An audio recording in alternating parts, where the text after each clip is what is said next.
TV news కి స్వాగతం. సన్నబియ్యం పథకం పంపిణీ ప్రారంభంతో లంబాడి తండాలో బంజారాలతో కలిసి నృత్యం చేసిన ప్రభుత్వ విప్ వేములవాడ శాసనసభ్యులు ఆది శ్రీనివాస్.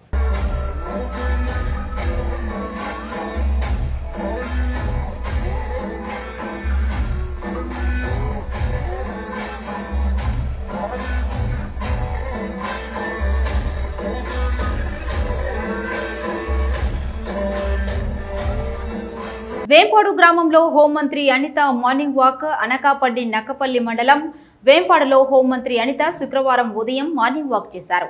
ముందుగా ఎన్టీఆర్ విగ్రహానికి పూలమాలలు వేసి నివాళులర్పించారు. వాకింగ్ చేస్తూ ప్రజల యోగక్షేమాలను అడిగి తెలుసుకున్నారు. మార్నింగ్ వాక్ లో అన్ని వర్గాల ప్రజలను ఆప్యాయంగా పలకరించారు. వేంపాడు ప్రజలు అడుగడుగునా మంత్రికి హారతులతో స్వాగతం పలికారు. వేంపాడులో సీసీ రోడ్డు అవసరమని మంత్రి గుర్తించారు. వేంపాడు రామాలయం వీధిలో సీసీ రోడ్డు వేయాలని అధికారులను ఆదేశించారు. ఈరోజు మైక్రోపేట నియోజకవర్గంలో వేంపాడు గ్రామంలో ఒకసారి మార్నింగే ఒకసారి ఇక్కడికి వచ్చి ప్రజలందరితోని కూడా ఒకసారి మాట్లాడాలి, ప్రజలందరి తాలూకా కష్ట సుఖాలు తెలుసుకోవాలని ఒకే ఒక ఉద్దేశంతో ఈ రోజు ఇక్కడికి రావడం జరిగింది. వేంపాడు గ్రామం అంటేనే నియోజకవర్గంలోని చాలా ఎక్కువ మెజార్టీ ఇచ్చే గ్రామం. అన్ని కులాల వాళ్ళు, అన్ని వర్గాల వాళ్ళు కూడా తెలుగుదేశం పార్టీని, ఎన్డీఏ కూటమిని ఆశీర్వదించి ఈ రోజు మంచి మెజార్టీతో గెలిపించిన తర్వాత వీళ్ళ కష్టాలు కూడా అన్ని కూడా చూడాలి, వీళ్ళు ఏమైనా ఇబ్బందులు పడుతున్నారు అన్ని చూడాలి అని చెప్పి ఉదయాన్నే ఇక్కడికి రావడం జరిగింది. దీని తర్వాత కూడా కాన్స్టిట్యుయెన్షియల్ వైజ్ అందరూ ఆల్ అఫీషియల్స్ ఒక రివ్యూ మీటింగ్ కూడా పెట్టుకోవడం జరిగింది. రివ్యూ మీటింగ్ పెడితే అధికారులు ఏం చెప్తే అది వినేటట్టుగా కాకుండా ఈ రోజు గ్రామాల్లోకి వచ్చి వాస్తవాలు తెలుసుకొని అధికారులతో కూర్చోవాలి అని ఒకే ఒక ఉద్దేశంతో ఈ రోజు నేను మార్నింగ్ రావడం జరిగిందండి. ఇక్కడికి వచ్చిన తర్వాత కొన్ని ప్రాబ్లమ్స్ చెప్పారు. ఏదైతే చాలా మందికి పెన్షన్స్ అందుతున్నాయి, అన్ని రకాల సంక్షేమ కార్యక్రమాలు ఉన్నా కొన్ని చోట్ల వాటర్ ప్రాబ్లం, అదేవిధంగా డ్రైన్ ప్రాబ్లం ఉందని చెప్పి నాకు కొన్ని సమస్యలు తీసుకొచ్చారు. ఈ రోజు ఇక్కడికి ఎస్సీ కాలనీలోకి వస్తే వాళ్ళు మెయిన్ గా అడిగేది కూడా కొంచెం వాటర్ ప్రాబ్లం ఉందన్నారు. ఈ వాటర్ ప్రాబ్లం తీర్చడానికి కూడా మేము ఒక పక్క ప్రణాళిక వేసుకున్నాం. అది ఇంచుమించు ఒక 15 days లో వాటర్ ప్రాబ్లం కూడా క్లియర్ అవుతుంది. ఎందుకంటే పైప్ లైన్స్ అన్ని వేయించుకున్నాం, వాటర్ హెడ్ ట్యాంక్ ఉంది. ఈ పైప్ లైన్స్ కంప్లీట్ అయిపోతే కంపల్సరీగా వాళ్ళందరికీ కూడా ఇంటింటికి కుళాయి ఇచ్చే బాధ్యత కూడా మేము తీసుకుంటాం. ఎందుకంటే ఆల్రెడీ మాకు సూపర్ 6 లో కూడా మేము లాస్ట్ మేనిఫెస్టోలో కూడా ఇంటింటికి కుళాయి ఇస్తామని చెప్పి మేము చెప్పాం. దాని మీదనే ఈ రోజు కూడా మేము చిత్తశుద్ధితో పనిచేస్తున్నామని చెప్పి మీ అందరికీ తెలియజేసుకుంటున్నాం. ఇలా నేను వచ్చిన ప్రతిసారి ఎంత షెడ్యూల్ ఏ షెడ్యూల్ లో ఉన్నా కూడా నియోజకవర్గంలోకి వచ్చిన ప్రతిసారి ఒక్కొక్క విలేజ్ కి 2 విలేజ్ లో ఒకసారి చూసుకుని వాళ్ళ కష్ట సుఖాలు తెలుసుకుందామనే ఉద్దేశంతో ఈ రోజు పనిచేయడం జరుగుతుంది.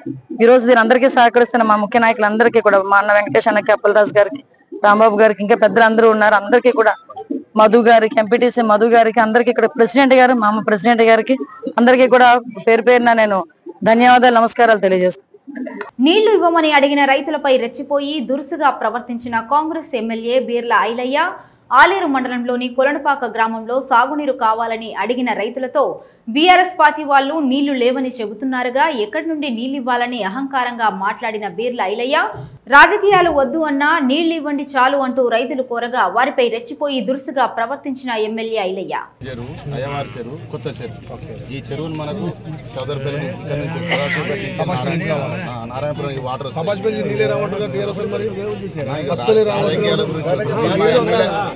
రాజకీయాల టైం వచ్చిన నేను మీరు మా ఎమ్మెల్యే గారు మా ఊరి గురించి మిమ్మల్ని అడుగుతున్నాం. టీఆర్ఎస్ పార్టీతో కాంగ్రెస్ పార్టీ పంచాయతీ నీళ్ళ గురించి గతంలో నింపిందే టీఆర్ఎస్ ప్రభుత్వం నింపింది. మీ ద్వారా మాకు నీళ్లు కావాలని అడుగుతున్నాం అన్న, మాకు నీళ్లు కావాలని అడుగుతున్నాం. కృతజ్ఞతగా మేము కావాలి కదన్నా, అన్ని ఒకే తరంలో కావు కదా. మేము అడుగుతున్నాం, మాకు నీళ్ళు కావాలని అడుగుతున్నాం అన్న, ఇస్తే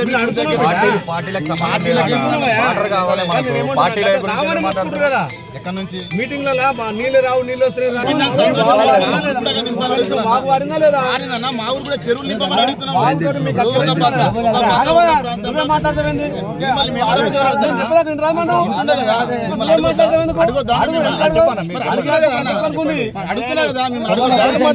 భద్రాద్రి కొత్తగూడెం జిల్లా భద్రాచలం పోలీస్ స్టేషన్ పై ఏసీబీ దాడులు.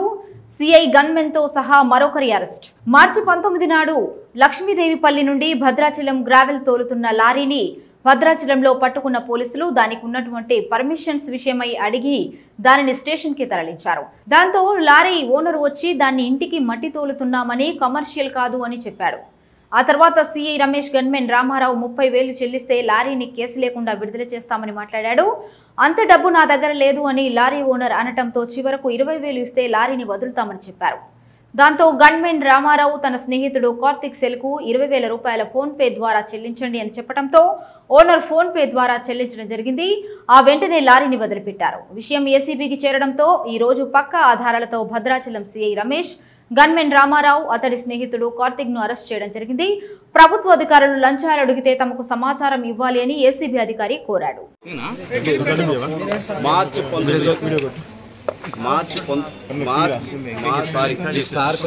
మార్చి 19వ తేదీ భద్రాచలం అవుతున్నటువంటి లక్ష్మీపురం నుంచి భద్రాచలం లోపలికి ఒక గ్రావెల్ లారీ వస్తుంది. భద్రాచలం పోలీస్ స్టాఫ్ ఆ గ్రావెల్ లారీని ఆపారు.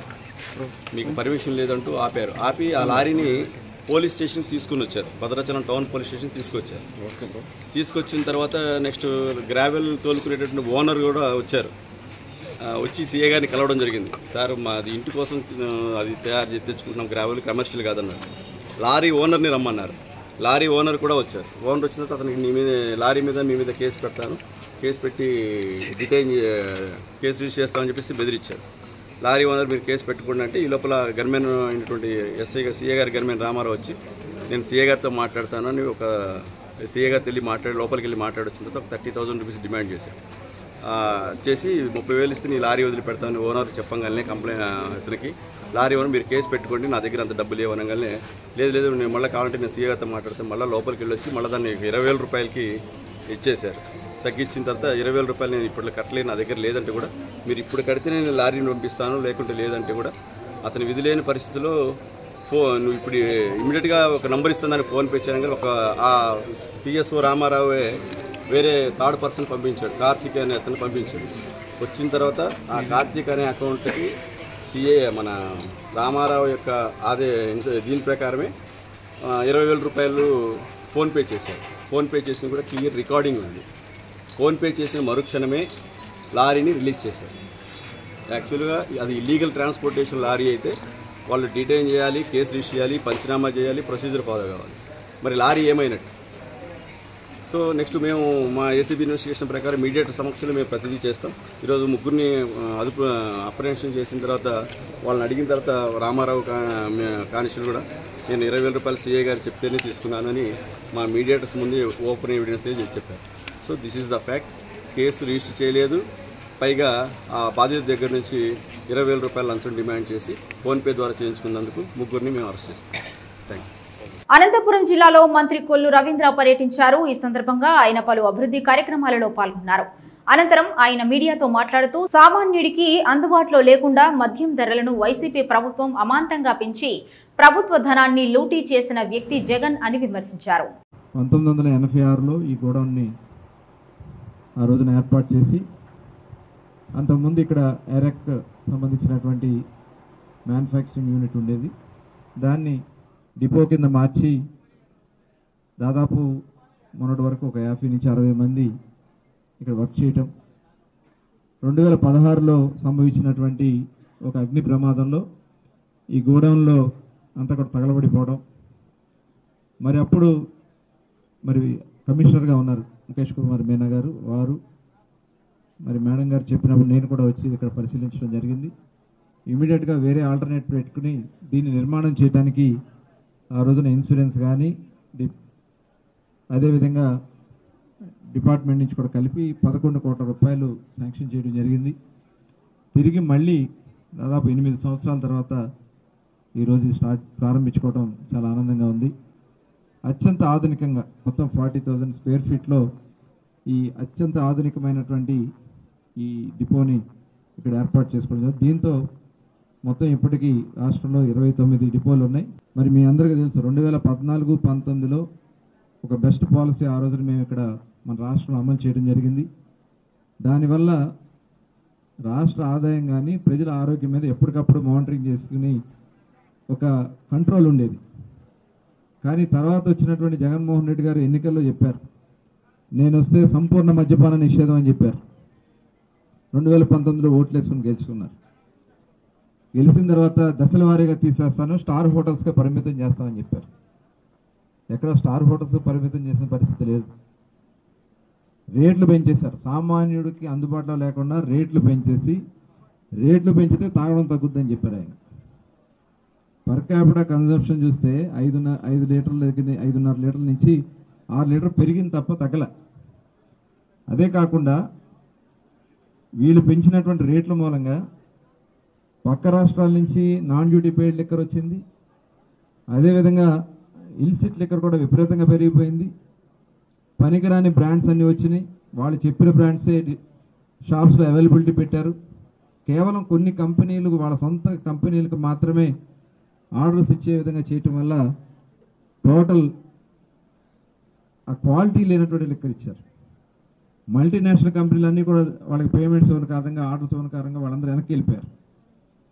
మరి అటువంటి పరిస్థితుల్లో రాష్ట్రంలో ప్రజలందరూ కూడా డైవర్ట్ అయిపోయి వాళ్ళ గవర్నమెంట్ షాప్స్ పెట్టి గవర్నమెంట్ షాప్స్లోనే నాన్ డ్యూటీ పెయిడ్ లిక్కర్ అమ్మించారు. మరి ఇవన్నీ కూడా ప్రజలు గమనించి మరి ఆ రోజు చంద్రబాబు నాయుడు గారు కానీ పవన్ కళ్యాణ్ గారు కానీ యావత్ కూటమి కూడా హామీ ఇచ్చాం. దాని ప్రకారం ప్రభుత్వం వచ్చిన వెంటనే, ఎందుకంటే గతంలో వీళ్ళు డిపార్ట్మెంట్ను కూడా 2 ముక్కలుగా చీల్చేశారు. సెబ్ అని పెట్టి సెబ్లోకి 70% ఎక్సైజ్ డిపార్ట్మెంట్లో ఉన్నటువంటి స్టాఫ్ అంతా కూడా అటు డైవర్ట్ చేయడం వల్ల ఎన్ఫోర్స్మెంట్ లేకుండా పోయింది. మరి తిరిగి మళ్ళీ మా కూటమి ప్రభుత్వం వచ్చిన తర్వాత సెబ్ని రద్దు చేసి ఎక్సైజ్ డిపార్ట్మెంట్ అంతా కూడా ఒకే డిపార్ట్మెంట్ కింద నడిపిస్తూ ఇవాళ పాలసీ కూడా తీసుకున్నాం. దాదాపు 6 రాష్ట్రాల్లో సబ్ కమిటీ వేసుకుని సబ్ కమిటీకి ఒక నివేదిక ఇవ్వడం జరిగింది. 6 రాష్ట్రాల్లో మొత్తం కూడా పరిశీలన చేసి ఏది బెస్ట్ పాలసీ అని చెప్పి తీసుకొచ్చి ఒక బెస్ట్ పాలసీ వాళ్ళు ఇచ్చాం. లంబాడీలకు మంత్రివర్గంలో స్థానం కల్పించాలని కోరుతూ సేవాలాల్ బంజారా సంఘం వ్యవస్థాపక అధ్యక్షుడు కో మోతీలాల్ నాయక్ ఆధ్వర్యంలో గిరిజన మహిళలతో జూబ్లీహిల్స్లోని ముఖ్యమంత్రి రేవంత్ రెడ్డి నివాసం ముట్టడికి యత్నం చేశారు. దాంతో వారిని జూబ్లీహిల్స్ పోలీసులు అరెస్టు చేసి బొల్లారం తిరుమలగిరి పోలీస్ స్టేషన్కు తరలించారు. ఈ సందర్భంగా మోతీలాల్ నాయక్ మాట్లాడుతూ సోనియా, రాహుల్ గాంధీ, ముఖ్యమంత్రి రేవంత్ రెడ్డి పిలుపు మేరకు కాంగ్రెస్ ప్రభుత్వం మద్దతు ఇచ్చి ఓట్లు వేశామన్నారు. సుమారు 45 నియోజకవర్గాల్లో బంజారాల ఓట్లు ఉన్నాయని, ఆయా అభ్యర్థులను గెలుపు ఓటములు తమ సామాజిక వర్గ ఓట్లపై ఉందన్నారు.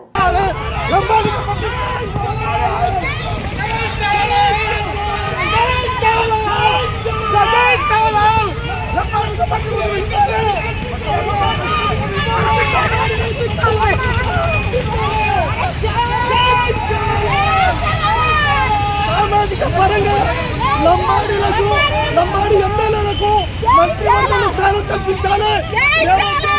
కాంగ్రెస్ ప్రభుత్వం లంబాడీలకు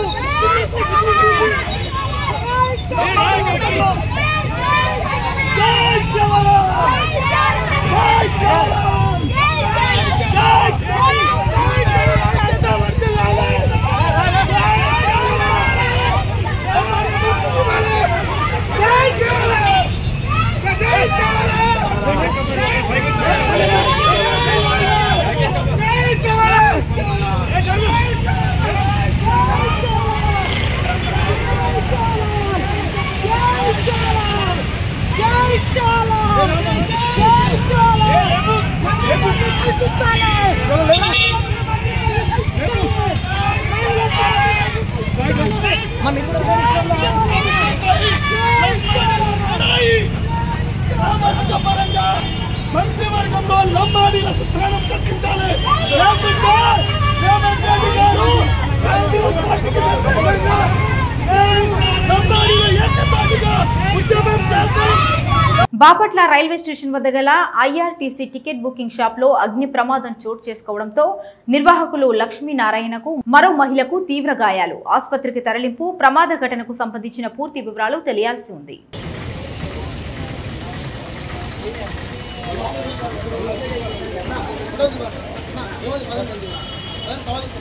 సూర్యాపేట జిల్లా చివ్వెంల మండలం పులితండ గుడితండాలో ఘనంగా చాంపులాల్ జాతర జరిగింది.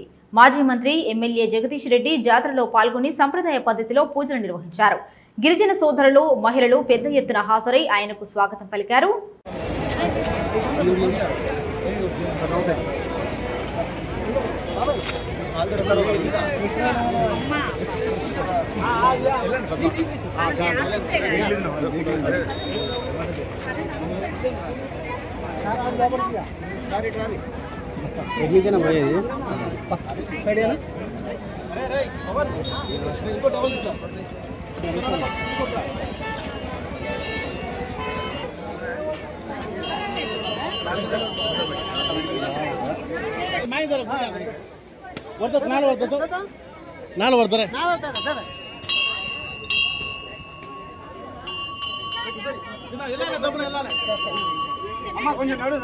మహాత్మా పూలేకు జగన్ నివాళులు. విజయవాడ మహాత్మా జ్యోతిరావు పూలే జయంతి. మాజీ ముఖ్యమంత్రి వైఎస్ఆర్ కాంగ్రెస్ పార్టీ అధ్యక్షుడు వైఎస్ జగన్ ఈ సందర్భంగా పూలే చిత్రపటానికి తన నివాసంలో నివాళులర్పించారు. ఈ కార్యక్రమంలో మాజీ మంత్రి జోగి రమేష్, మాజీ ఎంపీ మార్గాని భరత్, ఎమ్మెల్సీలు కేఆర్జే భరత్, లేళ్ల అప్పిరెడ్డి, ఆర్ రమేష్ యాదవ్, మొండితోక అరుణ్ కుమార్, కృష్ణా జిల్లా జెడ్పీ చైర్పర్సన్ ఉప్పాల హారిక, వైఎస్ఆర్సీపీ నేతలు దేవినేని అవినాష్, ఉప్పాల రాము తదితరులు పాల్గొన్నారు. రైతుకు పొలమే జీవితం. అది పచ్చగా కలకలలాడేందుకు ప్రాణం పెడతాడు. ఈ ప్రయాణంలో కట్టుకున్న భార్యను, కన్న బిడ్డలను మర్చిపోతాడనేందుకు నిర్మల్ జిల్లా లోకేశ్వరం మండలం రాజురా గ్రామానికి చెందిన రైతు పతాన్ని నడిపి మల్లన్న జీవితమే నిదర్శనం. పొలంలో నీటి జాడ కనుగొనేందుకు 10 ఏళ్లుగా చేస్తున్న ప్రయత్నాలు ఫలితం ఇవ్వకపోవడంతో ఆయన తన సొంత పొలంలోనే ఉరేసుకున్నారు. కుటుంబాన్ని కష్టాల సంద్రంలో వదిలేశారు. మల్లన్నకు భార్య, కుమారుడు, కుమార్తె ఉన్నారు. కుమార్తెకు వివాహం చేయగా కుమారుడు పోటీ పరీక్షలకు శిక్షణ తీసుకుని ఉద్యోగ అన్వేషణలో ఉన్నాడు. తమకున్న 7 ఎకరాల పొలంలో మల్లన్న వరి, మొక్కజొన్న సాగు చేస్తుండేవారు. సరైన నీటి లభ్యత లేకపోవడంతో 10 ఏళ్ల వ్యవధిలో ఏకంగా 27 బోర్లు వేయించారు. ఒక్క దాంట్లోనూ నీరు పడలేదు. ఎలాగైనా నీరు పొందాలనే తాపత్రయంతో ఈ ఏడాది మరో 3 బోర్లు తవ్వించారు. ఒక్కటి కూడా ఫలితం ఇవ్వలేదు.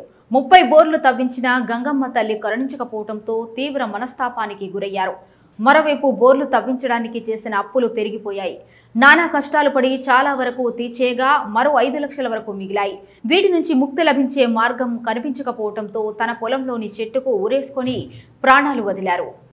అతని మల్లన్న అని రైతు, ఆయన ఆదర్శంగా పనిచేస్తుండే ఏం చేసిండో ఇట్లయిందో కానీ ఈరోజు బోర్ బాయిలన్నీ ఎత్తుపోయిన దానికి ఆయన ఎదురు బుద్ధితోనే జరిగిందో కానీ ఆయన కష్టపడ్డోడే ఏమైందో కానీ ఆయన మనసు తత్వం ఏం జరిగిందో కానీ బోర్లు అన్నీ ఎత్తిపోవట్లా 2-3 ఈసారి బోర్లు సుఖేసిండు, అవి పేలవుట్లా ఆయన బాధపడి ఈ విధంగా ఆయన చనిపోవడం కారణం ఏందో కానీ అర్థం కాకొచ్చి మాకు.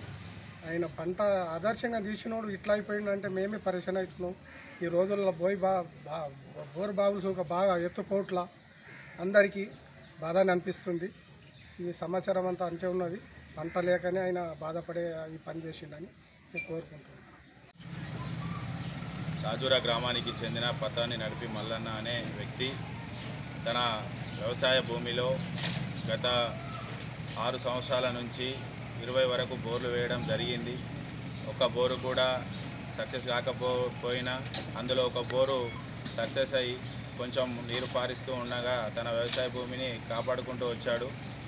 అదే వ్యవసాయ భూమిలో ఉన్న బోరు గత నెల రోజుల నుంచి అకాల ప్రకృతి వైపరీత్యాల వల్ల అది అడుగంటిపోయి పంట చేతికొచ్చిన పంట ఎండిపోవడం తన కళ్ళారా చూసి బాధ తట్టుకోలేక తన అప్పులు ఎలా తీర్చాలనే ఆవేదనతోటి మనస్తాపానికి గురై ఉరివేసుకొని చనిపోవడం జరిగింది.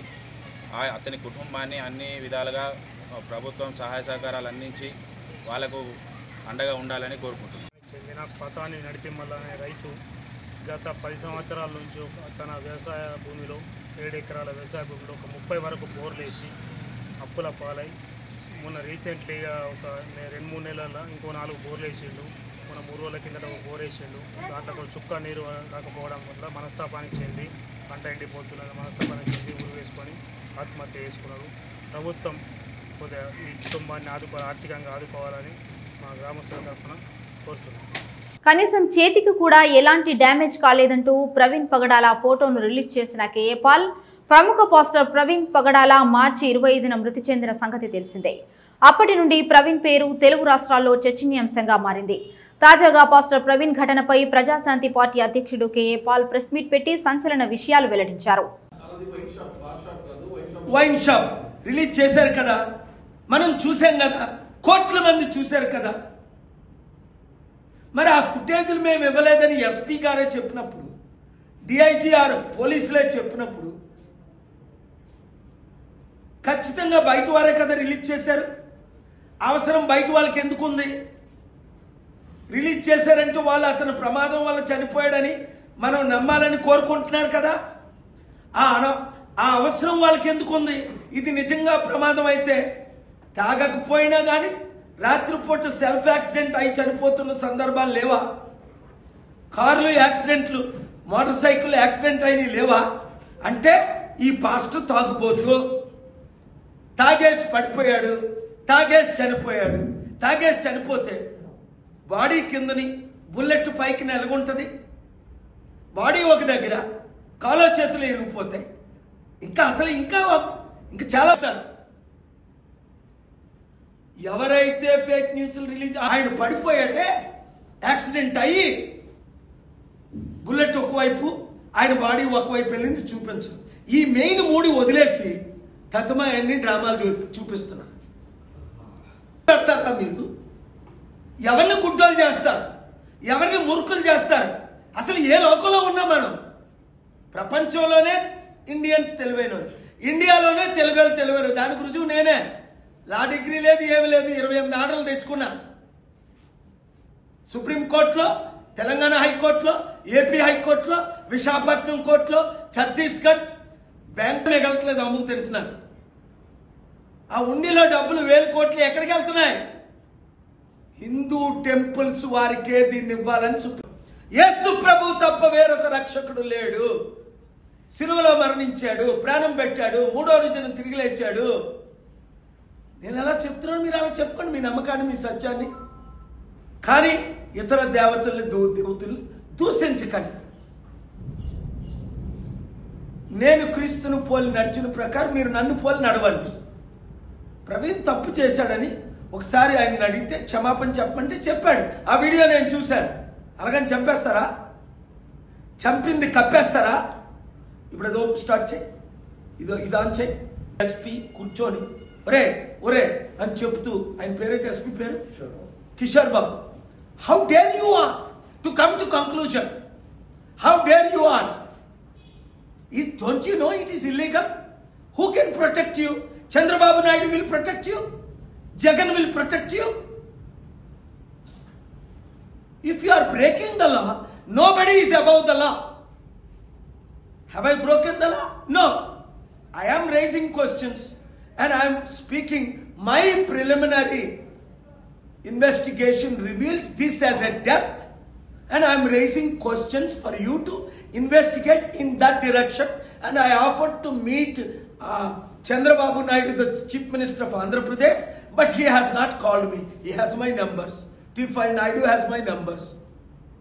All Chandrababu people have my numbers. If you don't want 200 presidents and prime ministers knows, 54 Muslim country presidents know. And soon world media will know. Already they know it, but I am waiting for the police report. Is it an accident? Is it a brutal death? Praveen Pagadala bullet, అది కూడా highway మీద పడితే కనీసం చేతికి కానీ వేసుకున్న ప్యాంటుకి కానీ ఎందుకు డ్యామేజ్ కాలేదు? మీ పిక్చర్స్ ప్రకారం, మీ పిక్చర్స్ విడుదల చేయని సీసీటీవీ వీడియోలు మీడియా వాళ్ళకి ఎవరు పంపించారు? ఇవి ఇప్పటివరకు ఉన్న న్యూస్ అప్డేట్స్. మరో బులెటిన్లో మళ్ళీ కలుద్దాం. నమస్తే.